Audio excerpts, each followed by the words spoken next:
back out here at Chase Field. It is the Arizona Sports Half-Day Club as the Diamondbacks get ready to take on the Pittsburgh Pirates here shortly. Zach Gallen against Paul Skeens, and we are pleased to be joined by D-backs General Manager Mike Hazen.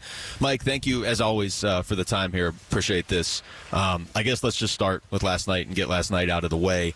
We were just talking about how you can try to put that game behind you as quickly as possible, but how do you handle that, a game like that internally? Yeah, it's rough. You have to put that game behind you as quickly as possible and go out and win the game today. But the bullpen games are tough when you have leads of 6-0 and then 6-2. You should in this league win those games pretty consistently. That has been an issue for us for the first 2 months of this season. That is my responsibility. This is my problem to have to fix and figure out a way to get this group in a spot where we are consistently locking down leads. We've dug into these problems multiple times. I mean, it's not just the pitching. Our defense late in games hasn't been playing very well either. And so it is sort of a little bit of a collective in terms of how this is all going. I know it kind of shines on certain relievers at times. It's not just about those when you truly dig into the issue. But we are going to continue to look at this, and the bullpen is going to be an area that we're going to continue to work on, make changes to, and get this right. This team is too good not to have a good bullpen. From where we were a few weeks ago when we met, I think the starting pitching has taken another step forward. The offense, outside of a few games on that road trip, has consistently put up 5 to 6 runs a night. That we should be getting on winning streaks when that happens, and we just haven't done that yet.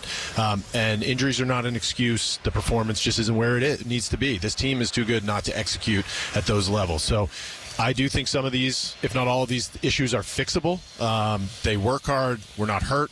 They're preparing. But we need to go out and execute in the moments that matter most, and that's not what's happening right now, and that needs to turn around. Mike, when you look at the late game execution, not only for the bullpen but the defense, as you mentioned, what is the effect that can have on a team? Not so much with the wins and losses in the game by game result, but just the cumulative thing that can sort of build up. Yeah, I think when the offense doesn't hit and it's 3-0 throughout the entire game, and you end up losing the game, everybody's frustrated because you don't hit. But the inevitability of you have to mount a comeback of 4 or 5 runs to win the game. Everybody knows in baseball how hard that is to do. That those losses feel different than when what happens last night, where that win probability at that stage with 6 outs to go with your relievers available it's a tougher pill to swallow. It's always been a tougher pill to swallow. It's why we talk about the closer all the time. And that didn't happen necessarily last night, but in the moments when you kick the game in the 9th inning, it could have a hangover on a team. Now the good teams, it doesn't. The good teams, I was talking to a GM the other day who had a very successful season in a year and said they had blown the most saves in baseball that year, and it does happen that way sometimes. Now, in order to do that, you have to have a very good offense. We do have a very good offense. So we don't have to be perfect in every phase of what we're doing, but this isn't acceptable. This level of performance and execution is not acceptable, and it places a burden on the team. It becomes the manager's responsibility, the bench coach's responsibility to ensure that the environment continues to stay positive, and I do think that's what's happening. But invariably, when players start to feel like they have the opportunity to win a game and you don't win that game, that people are looking around being like, hey, what's going on? Why are we not winning that game? We need to fix that. This is like I said, this is my responsibility in so many ways, and we are very much focused on fixing this issue, and I do believe it's something that will be fixed. We're talking to Mike Hazen. Mike, we had this conversation 2 years ago about Torey Lovullo, and you talked about everybody's accountability, and then you promptly went to the World Series 2 months later. You see how much heat he takes, even when there isn't a game like last night. How do you feel like he handles these games right now, and also, do you feel like that criticism is some of it, not all of it obviously, but do you feel like some of it is fair right now? Every manager that has bullpens that kick games gets blamed 1,000%. Every night we lose, it's his fault. That's just the way this game goes. It's not the Diamondbacks, it's every team in baseball, because everybody can look out of the bullpen and be like, well, if you just didn't put in that guy and you put in that guy, everything would have worked out different. Now, obviously we all know that that's not the way life works, and it's no guarantee that would have been the case, but yes, everybody can turn around and look and do that. But it is what it is. It comes with the territory, and we have to evaluate the moves he's making and the decisions he make, and they make in the dugout. It's not just him. He is ultimately responsible for it, but it is a group that is making decisions based on the information they have. We are aware of why they make those decisions. We're part of some of that calculus and giving them information that they have available to them, and you trust that they're making the right decisions, and I do believe he's doing that.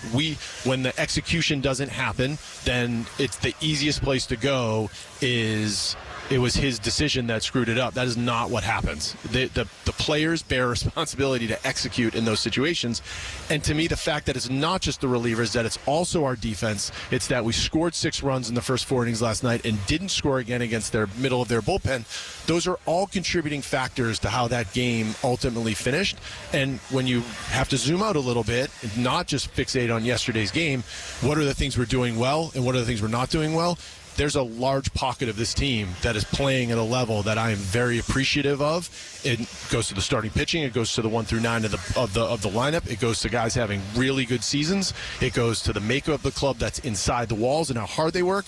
There is areas of our team that are not performing to the level that we need them to, and we need to fix that. Mike, when you look at potential additions for the bullpen right now, what is your level of urgency, but what goes with the difficulty of trying to do that in late May? Yeah, there's the external options are going to be on the waiver wire. They're going to be released players, and that's just the way it goes. And we sign guys, and we send them to Reno, and hopefully get them rehabbed a little bit and built up a little bit. Then you get a nice run out of them when they come up here. Or there's guys that are in Reno currently, younger arms that need to come up here and have an opportunity to come up here and pitch. That's what's afforded to you probably for the next 4 weeks. I think at that point, there could be some teams that would be willing. The challenge with pitching is not only you have to have teams that would be fully out of it to trade off of their back end of their bullpen, which is what we would be going after. We're not going after the front side of somebody's bullpen. But traditionally, pitching doesn't go until the deadline. Teams wait because they know that's when they're going to get their best price. So, yeah, we have to figure this out. We have to figure this out inside right now. And the thought of like waiting for Puck to get back is going to fix everything. Waiting for the deadline to come to fix everything. That's not the way this is going to work. We are not going to be afforded that opportunity to wait until July to fix this issue. This needs to get fixed immediately. You got 107 games left. I mean, there's a game coming up here in less than an hour. Just in the immediate moment before you can even make a move, what's the key to turning this back around? Well, the key today is to go out there and have a good game against a very good starting pitcher and have Zach Gallen go out there and establish a tone and a pace for this ball game where we have a lead like we have the last 2 nights and come out, challenge them for 9 straight innings and play a clean game defensively. We do that, we're going to have a very good chance to win this game, even though we're facing one of the best pitchers in all of baseball today. But we have a very good team that is very capable of doing that.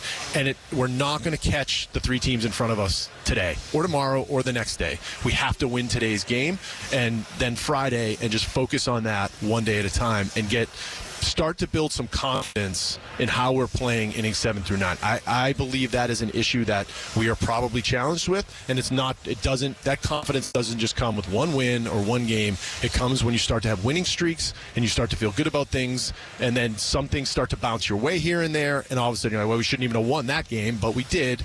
And that's where I think that this starts to turn a little bit for us. Mike, we always appreciate how straightforward you are with this, and thanks for the time, man. Yeah, good to see you guys. Thank you, Mike. That's Mike Hazen joining us right there. Thanks for watching Wolf and Luke. Tap to see more and click the button in the middle to subscribe to Arizona Sports.